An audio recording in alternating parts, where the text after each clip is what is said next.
ሰላም ጤና ይስጥልን እንዴት ናችሁ ሰላምታችን በእያላችሁበት ይድረስ ይያልሁኝ አጫጭር ስፖርታዊ ጉዳዮችን ወደናንተ የማደርስ ይሆናል ነው በተለይም ደግሞ አርሰናሎች የተለያዩ ተጫዋቾችን እየተመለከቱ ይገኛሉ እንደዚህ ማንቸስተር ዩናይትድ ባልታሰበ ሁኔታ ተጫዋቾችን ያስፈረሙ ይገኛሉ እነዚህ ሁለት ክለቦችና ሌሎችንም ተጨማሪ ሐሳቦችን ወደናንተ የማደርስ ይሆናል ማለት ነው ሰብስክራይብ ያርጋችሁ ቤተሰብ ሁኑ ላይክ ያርጋችሁ ደግሞ ቆይታችሁን ከኛ ጋር አድርጉ ይያልሁኝ ጋብዛለሁ ወደ ጉዳዮቻችን ስናመራ እንግዲህ ከአንድ ቀን ረፍት በኋላ የዓለም ዋንጫው በትናንትናው ዕለት የሩብ ፍጻሜ ጨዋታዎች መከናወን ጀምረዋል ሞሮኮ ከፈረንሳይ እንደዚሁም በዛሬው ዕለት ደግሞ ወሳኙ ጨዋታ ኖርዌይ ከእንግሊዝ የሚደረገው የ6 ሰዓት እንግዲህ ጨዋታ ይጠበቃል ማለት ነው ስለዚህ ወደ መጠናቀቁ ያመራ ስለሆነ የዓለም ዋንጫው አሁን ትኩረቶቹ በዝውውር ጉዳዮች ላይ ሆነዋል ማለት ነው ክለቦቹ የተለያዩ ክለቦች የተለያዩ ተጫዋቾችን ያስፈረሙ ይገኛሉ ከነዚህ መካከል እንግዲህ አርሰናሎች በሰሞኑ የተለያዩ ተጫዋቾችን እየተመለከቱ እንደሚገኙ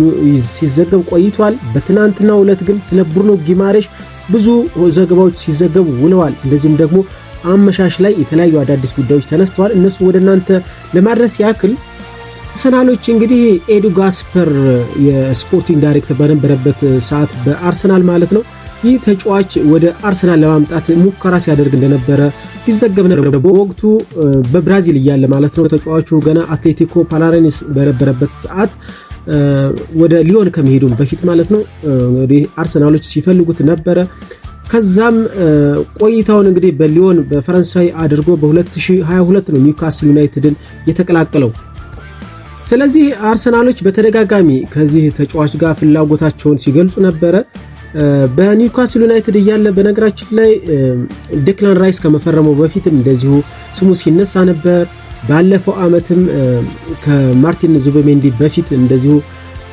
እንግዲህ የተጫዋች ወደ አርሰናል ይመጣል ተብሎ ሲጠበቅ ነበር ከዛም ነው እንግዲህ ኤዱ ጋስፐር ከተሰናበተ በኋላ አንድሪያ ቤርታ እንደመጣም እንግዲህ ትኩረቱ እዚህ ተጫዋች ላይ እንደነበረ ሲዘገብ ነበር ግን ሚኬል አርቴታ በወቅቱ ምርጫው ማርቲን ዙቢሜንዲ ስለነበር ወደ ማርቲን ዙቢሜንዲ እንግዲህ ፊታቸውን አዙረዋል በአሁኑ ሰዓት ግን በጸና ተጫዋቹን ይፈልጋል የተባለው ሚኬል አርቴታ ነው በዝውውሩ ጉዳይ እንግዲህ ጣልቃ በመግባት ግፊት ያደረገ እንደሆነ ተሰምቷል ማለት ነው እንደ ክሬክ ሆፕ እና እንደዚሁም ደግሞ ዴቪድ ኦረስቴ እንደዚሁ ፋብሪዞ ሮማኖም እንደዘገቡት ከሆነ ይህ ተጫዋች ለአርሰናል እንግዲህ ቅርብ እንደሆነ ሰሞኑን ሁኔታዎቹ እየተፋጠኑ እንደሄዱና እንደውም ደግሞ ይህ ተጫዋች ብሩኖ ጊማሬሽ ማለት ነው የልቀቁኝ ጥያቄ ለኒውካስል ዩናይትድ አመራሮች እንደተናገረ እንግዲህ ተሰምቷል ማለት ነው በዚህም በነገራችን ላይ የኒውካስል ዩናይትድ አመራሮች ይህ ነገር እንዴት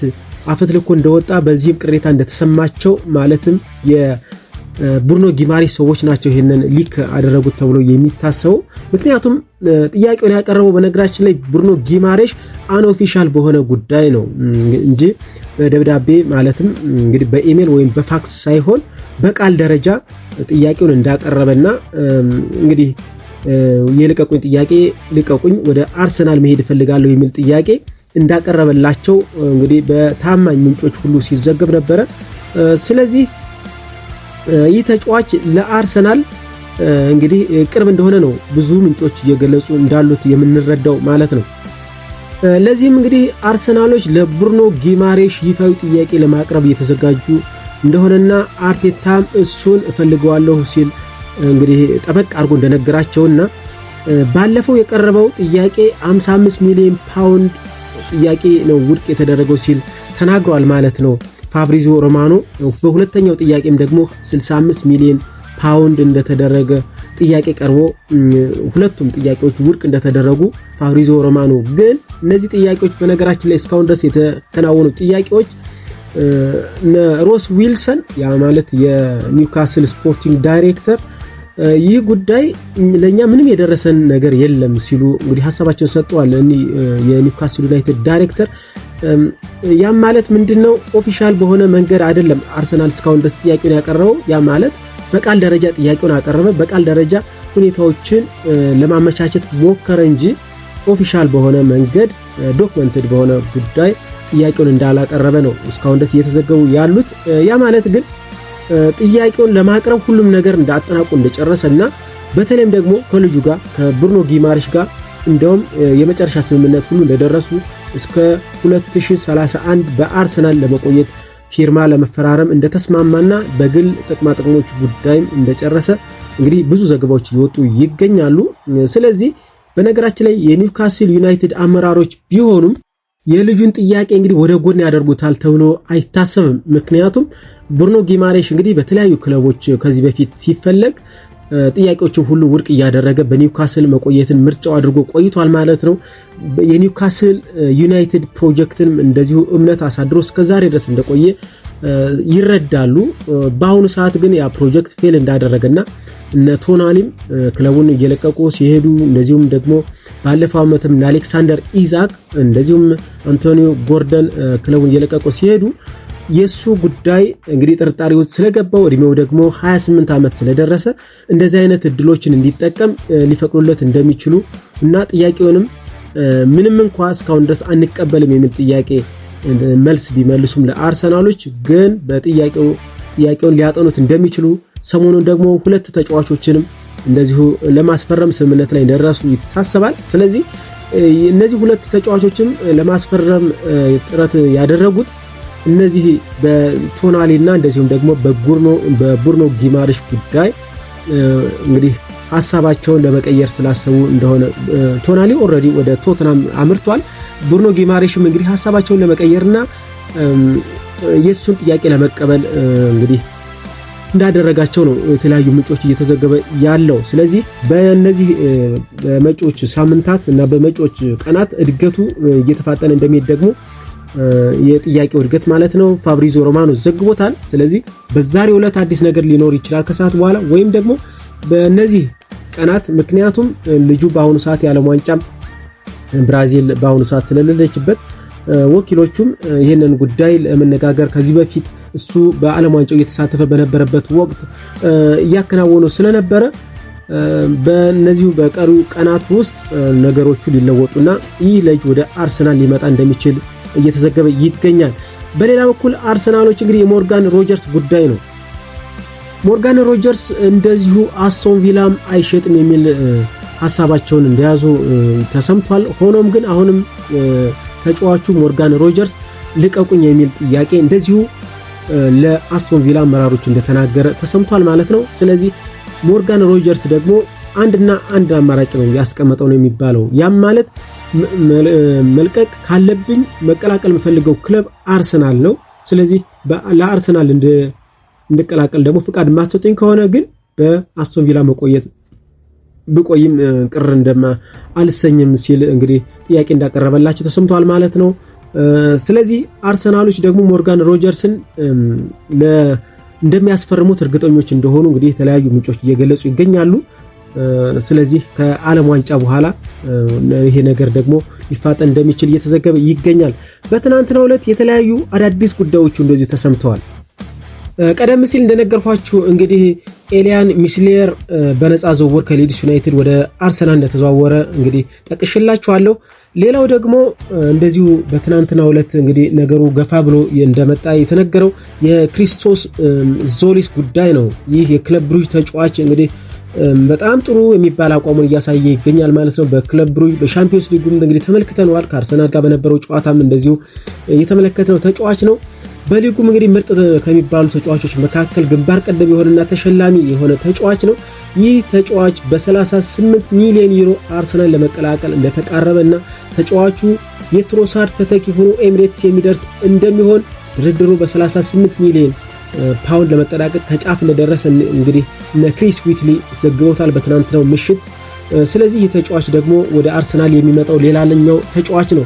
በነገራችን ላይ ይህ ተጫዋች መጣ ማለት በዚህ ቦታ ላይ ሞርጋን ሮጀርስን ከማስፈረም ወደ ኋላ ያደርጋቸዋል ተብሎ አይጠበቅም። ምክንያቱም ሞርጋን ሮጀርስን በዋናነት እንግዲህ ሚኬል አርቴታ ከሚፈልጋቸው ግንባር ቀደም ተጫዋቾች መካከል ሞርጋን ሮጀርስ ቁጥር 1 ብሎ ያስቀመጠው ተጫዋች ነው። ስለዚህ ክርስቶስ ዞሊስ ደግሞ እንደ ባካፕ እና እንደ ባለፈው ዓመት እንግዲህ ተጫዋቾችን ሲያስፈርሙ የነበረው ስኳድ ለማስፋት ነው። ስለዚህ በዛ መንገድ የሚመጣ ተጫዋች እንጂ እንደ ስታርቲንግ 11 ወይም ደግሞ የነ ሞርጋን ሮጀርስን ጥያቄ ወደ ኋላ ሊያደርግ የሚችል አይነት ጉዳይ ስላልሆነ ይህ ለብቻው የሚያዝ ነው ሲሉ የተለያዩ ምንጮች እንግዲህ ይጠቅሳሉ። ሌላው ዳኒኤሎ ሳንቶስ ነው። ይህ የብራዚል አማካኝ ተጫዋች እንግዲህ ከቦታፎጎ ነው እየተጫወተ የሚገኘው እዛው ብራዚል ውስጥ የ25 ዓመት ተጫዋች ነው። ይህን ተጫዋች ደግሞ አርሰናሎች ቀደም ሲል ክትትል ሲያደርጉበት የነበረ ተጫዋች እንደሆነ ተዘግቧል። እንግዲህ ዳኒኤሎ ሳንቶስ ወደ አርሰናል ለማምጣት ደግሞ አንድሪያ ቤርታ ሐሳብ እንዳላቸውና እንግዲህ ድርድር እያደረጉ እንደሆነ ተሰምቷል ማለት ነው። ሌላኛው አንቶኒዮ ኑሳ ነው። ይህ የአርቢ ላይፕዚግ የክንፍ መስመር ተጫዋች እንግዲህ በጣም ጥሩ የሚባል አቋሙን እያሳየ ይገኛል። በተለይም በዓለም ዋንጫው ከነ ማርቲን ኦዴጋርድ ጋር ተመልክተናል ማለት ነው። 20 ቁጥር ለባሹ ባለፈው ምርጥ የምትባል ጎል አስቆጥሯል። ይህ ተጫዋች እንግዲህ በነገራችን ላይ አርቢ ላይፕዚግ ጥሩ የሚባሉ ተጫዋቾችን እንግዲህ ያወጣል። ከዚህ በፊት እንደተመለከትነው እነ ዘቦስ ላይ እዛ ነበሩ። እንደዚሁም ደግሞ በአሁኑ ሰዓት ያን ዲዮማንዴ እንደዚሁ እዛ የሚጫወት ተጫዋች ነው። እንግዲህ ጥሩ የሚባሉ ተጫዋቾችን እንግዲህ ያወጣል። ከዚህ በፊት እንደተመለከትነው እነ ዘቦስ ላይ እዛ ነበሩ። እንደዚሁም ደግሞ በአሁኑ ሰዓት ያን ዲዮማንዴ እንደዚሁ እዛ የሚጫወት ተጫዋች ነው። እንግዲህ እነዚህ ሁለቱ ተጫዋቾች በአንድ ዓመት ይለቃል ወይንስ የሚለው እንግዲህ ወደፊት ምንመለከተው እንዳለ ሆኖ አርሰናሎች በአንቶኒዮ ኑሳ ላይ ሐሳብ እንዳላቸው እየተመለከቱት እንደሆነ ተሰምቷል ማለት ነው። በነገራችን ላይ ይህን ተጫዋች የሚፈልጉት የፕሪሚየር ሊግ ክለቦች በጣም በርከት ያሉ ናቸው። ቶተንሃም፣ ኒውካስል፣ አስቶን ቪላ፣ ክሪስታል ፓላስ ይህን ተጫዋች የሚፈልጉት ክለቦች ናቸው። 21 ዓመቱ ነው። በነገራችን ላይ በዓለም ዋንጫው በጣም ደምቆ እየተመለከትነው ያለ ተጫዋች ነው። አርቢ ላይፕዚግ ደግሞ ከ50 እስከ 60 ሚሊዮን ዩሮ ጥያቄ ለመቀበል እንደተዘጋጀ ተሰምቷል ማለት ነው። ስለዚህ አርሰናሎች የዝውውርም ተቀላቅለውታል እየተባለ ይገኛል ማለት ነው። ሌሎች ጉዳዮችን ስንመለከት እንግዲህ አንድሪያ ባርታሽቪሊ የሚባል ጆርጂያዊ ተጫዋች ነው። ይህ ወጣት ተጫዋች 17 ዓመት ተጫዋች ነው። ባለፈው ሳምንት እንግዲህ እንደሰማነው ጄሬሚ ሞሩንጋ የሚባል ተጫዋች ኦልሞስት አርሰናል በእጁ አስገባው ሲባል በስተመጨረሻም እንግዲህ ወደ ማንቸስተር ሲቲ እንዳመራ ይታወቃል። ስለዚህ የሱ ምትክ ለማድረግ ተጫዋቾችን እየተመለከቱ ነው። ጂልበርቱ ሞራ የሚባለውን የሜክሲኮ ተጫዋች እንደዚሁ እየተመለከቱት ይገኛሉ ማለት ነው። በዋናነት ግን አንድሪያ ባርታሽቪሊን ለማስፈረም እንግዲህ አዲሱ ክራቫስኬሊያ የሚባለው ተጫዋች ነው። 17 ዓመት ተጫዋች ነው። ቀደም ሲል እንደነገርኳችሁ ይህ ተጫዋች እንግዲህ የአርሰናል የምልመላ ቡድን ኃላፊ ማሪዞ ሚሼሊ እኒህ ደግሞ አሁን በቅርብ የመጡ ኃላፊ ናቸው ከናፖሊ። ማሪዞ ሚሼሊ በትናንትናው ዕለት እንግዲህ ኢስቶኒያ ተገኝተው ሲመለከቱት እንደነበሩ ተሰምቷል ማለት ነው። ቀደም ሲል ነው ይህንን ተጫዋች በነገራችን ላይ አርሰናሎች ሲከታተሉት የነበረው። ስለዚህ ነገሮቹ እንግዲህ በጥልቀት እየተገመገሙ እንደሆነና አርሰናሎች ደግሞ ወደ ቡድናቸው ለመቀላቀል ሐሳባቸውን በጣም እያፋጠኑት እንደሆነ አመላካች ነው። ስለዚህ በሜዳ ተገኝተው በስቴዲየም ተገኝተው በትናንትና ዕለት ሲመለከቱት እንደነበሩና በአሳየው አቋምም እንግዲህ በጨዋታው ላይ ማለት ነው እጅጉን እንደተደመሙና እንደተደነቁ፣ ስለዚህ አርሰናሎች ይህንን ተጫዋች ለማስፈረም ወደፊት እንደሚቀጥሉበት ተሰምቷል ማለት ነው። ሆኖም ግን ሊቨርፑል ደግሞ የተጫዋቹን ጉዳይ እየተከታተለው እንደሆነ እንግዲህ እንደዚህ ተሰምቷል። ሆኖም ግን ወደ ይሄዳል ይህ ተጫዋች ወጣት ተጫዋች የሚለውን ወደፊት የምንመለከት ይሆናል። ሌላው የማንቸስተር ዩናይትድን ጉዳይ እንመለከታለን። ማንቸስተር ዩናይትዶች እንግዲህ የተለያዩ ተጫዋቾችን እንደዚሁ ማንቸስተር ዩናይትድ እየተመለከቱ ይገኛሉ። ዩጋርቴ ጉዳት እንደገጠሙ ይታወቃል ማለት ነው። ይህ የአማካኝ መስመር ተጫዋች ጉዳት ገጥሞታል። ምንም እንኳ ለሽያጭ ቀርቦ የነበረ ቢሆንም ሆኖም ግን እንግዲህ ከፍተኛ የሆነ ጉዳት ገጥሞት ለናሽናል ቲም ሲጫወት ለብዙ ወራት ከሜዳ እንደሚርቅ የተረጋገጠ ጉዳይ ነው። ካሴሜሮም እንግዲህ እንደለቀቀ ይታወቃል ማለት ነው። ኢንተር ሚያሚ እንደተቀላቀለ የሊዮኔል ሜሲን ቡድን እንደተቀላቀለ ይታወቃል። ስለዚህ ይህን ቦታ እንግዲህ ወሳኝ ተጫዋቾችን ማካተት ይገባዋል። ለዚህም የተለያዩ ተጫዋቾችን እንግዲህ ከመጀመሪያ ጀምሮ እንግዲህ የእንግሊዝ ፕሪሚየር ሊግ ከተጠናቀቀ ጊዜ ጀምሮ የተለያዩ አማራጮችን እየተመለከቱ ይገኛሉ። ማንቸስተር ዩናይትድ አመራሮች የመጀመሪያ ምርጫቸው የነበረው እንግዲህ ኤሊየት አንደርሰን ነው። በነገራችን ላይ ይህ የኖቲንግሃም ፎሬስት የቀድሞ ተጫዋች አሁን በማንቸስተር ሲቲ ተነጥቀዋል ማለት ነው። ኤሊየት አንደርሰን ሲነጠቁ እንግዲህ ኤደርሰንን አስፈርመዋል ማለት ነው። በትናንትናው ዕለት ኤደርሰን ብራዚላዊ ኤደርሰን ደግሞ ከአታላንታ የፈረመው ተጫዋች ማለት ነው የህክምና ምርመራውን ያከናወነ በዛሬው ዕለትም የሚቀጥል ይሆናል ማለት ነው። ስለዚህ ህክምናው ከተጠናቀቀ በኋላ ይፋ የሚሆን ተጫዋች እንግዲህ አንድ አለ ማለት ነው። ሌላኛው ቶናሊ ነበር እና እንደዚሁም ደግሞ ማቲያስ ፈርናንዴዝ እነዚህ ሁለቱ ተጫዋቾች እንግዲህ በቶተንሃም ሆትስፐር ነው የተነጠቁት። እነዚህ ሁለቱን አማካኞች በነገራችን ላይ በውድ ነው ሁለቱን ቶናሊንም ቢሆን ማቲያስ ፈርናንዴዝን የገዙት ቶተንሃሞች በውድ ነው። ቶናሊን 100 ሚሊዮን ፓውንድ ማቲያስ ፈርናንዴዝን ደግሞ 85 ሚሊዮን ፓውንድ አውጥተው ነው ወሰዷቸው። ስለዚህ አንደኛ፣ ሁለተኛ፣ ሶስተኛ አማራጭ የነበሩትን የዩናይትድ ተጫዋቾች እንግዲህ ማግኘት አልቻሉም። ሌላው በአሁኑ ሰዓት ደግሞ እንግዲህ ሳይታሰብ በሰሞኑ ማለት ነው አንድሬ ሳንቶስን ከቼልሲ ማስፈረማቸው እንግዲህ ተሰምቷል ማለት ነው። አሁን ሁለት ተጫዋቾችን እንግዲህ እንዳስፈረሙ ተሰምቷል ማለት ነው። ቀደም ሲል እንግዲህ ዳርሎ የሚባል እንደዚሁ የፕሪሚየር ሊጉ የሌላኛውን የፕሪሚየር ሊግ ተጫዋች ከሊድስ ዩናይትድ እንዳስፈረሙ እንደዚሁ ተሰምቷል። ግን በዋናነት ማንቸስተር ዩናይትድ እንግዲህ የሚያስፈልገው የክንፍ መስመር ተጫዋችና በተለይም ደግሞ በግራ መስመር በኩል ወይም ደግሞ መሃል ላይ እንደዚሁም ደግሞ በተከላካይ መስመር በኩል ተጫዋቾችን ያስፈርማሉ ተብሎ ይጠበቃል። ማለትም የዶርጉ ቦታ እንግዲህ ብዙውን ጊዜ ተከላካይ ነው ወይስ የአጥቂ የክንፍ መስመር ተጫዋች ነው? ይህ ነገር እንግዲህ እስካሁን ያልተፈታ ጉዳይ ነው በማንቸስተር ዩናይትድ በኩል።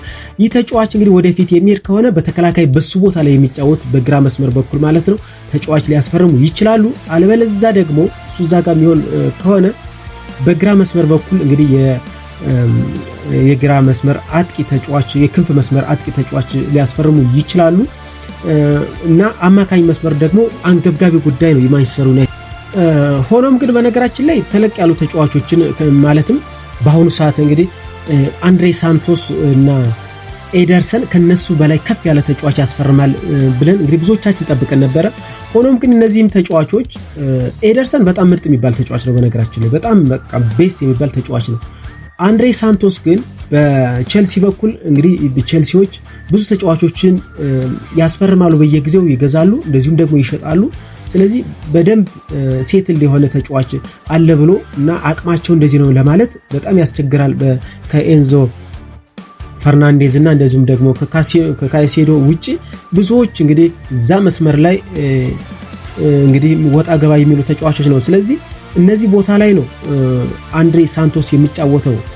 ሆኖም ፖቴንሻል ያለው ተጫዋች ነው፣ ገና 22 ዓመቱ ነው። ስለዚህ ከዚህ የተሻለ ተጫዋች ደግሞ አማካኝ ቦታ ላይ ሊያስፈርሙ እንደሚችሉ እንግዲህ እየተነገረ ይገኛል ማለት ነው። የበርንማውዙን አሌክስ ስኮትን እየተመለከቱት ይገኛል ማንቸስተር ዩናይትዶች። እንደዚሁም ደግሞ ኔሜቻንም እንደዚሁ ከዶርትሙንድ ሊያስፈርሙ ይችላሉ የሚባሉ ጭምጭምታዎች እንደዚህ እየተሰሙ ይገኛሉ ማለት ነው። አሌክስ ስኮት በነገራችን ላይ ብዙ ነገሮችን እንዳጣሩና ብዙ ግንኙነቶችን እንግዲህ እንዳደረጉ ከኖቲንግሃም ፎሬስት ጋር ተሰምቷል። ከበርንማውዝ ጋር። ሆኖም በርንማውዞች እንግዲህ በቀላሉ ይለቁታል ተብሎ አይታሰብም። ምክንያት እስካሁን ድረስ እየነገሩን ያለው አሌክስ ስኮት ለገበያ አይቀርብም ነው። ሆኖም ግን አሌክስ ስኮት ቀደም ሲል እንደ ብሩኖ ጊማሬሽ እንደነገርኳችሁ ጥያቄ ካቀረበ ሊለቁት ይችላሉ። እስካሁን ድረስ ምንም እንኳን የሱ ምላሽ ባይታወቅም፣ ምክንያቱም አሌክስ ስኮት የተለያዩ ክለቦች ትልቅ ክለቦች እንግዲህ ይፈልጉታል። ስለዚህ እንደዚህ አይነት ግፊት ካደረገ ምናልባትም አሌክስ ስኮት ወደ ማንቸስተር ዩናይትድ የመምጣት እድል አለው። እንደዚሁም ደግሞ ኔሜቻ ከዶርትሙንድ ሌላኛው በጣም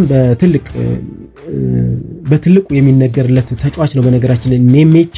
ስለዚህ ሌላ አማካኝም ከነዚህ ከተጠቀሱት ውጪ ማንቸስተር ዩናይትዶች ሊያመጡ እንደሚችሉ እየተነገረ ይገኛል ማለት ነው። ለአሁኑ ያስኳቸው ስፖርታዊ ጉዳዮች ይህንን ይመስሉ ነበረ። ሌሎች ስፖርታዊ ጉዳዮችን ይዤ እመለሳለሁ። ላይክ እና ሰብስክራይብ አድርጎ ሰናይ ጊዜ